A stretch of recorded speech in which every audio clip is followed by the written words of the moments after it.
Okay, I started.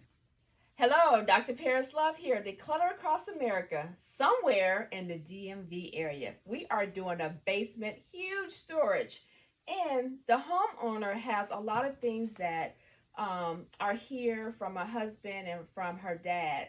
And so we're going through boxes to see what they are. And we came across LPs. Like, oh my God. And I know a lot of times people say organizers want you to throw everything out. And I'm like, no, we got to keep these because this is a gem. So we have labeled the box because in the perfect world, we don't want to touch it twice. So we labeled it keep and we put LPs because that's what's inside. So I'm going to move the box. I got it. I'm going to move that for you. All right, I got it. Don't worry about it. I got it. Does your organizer do this? I got it. And we'll see you on the flip side.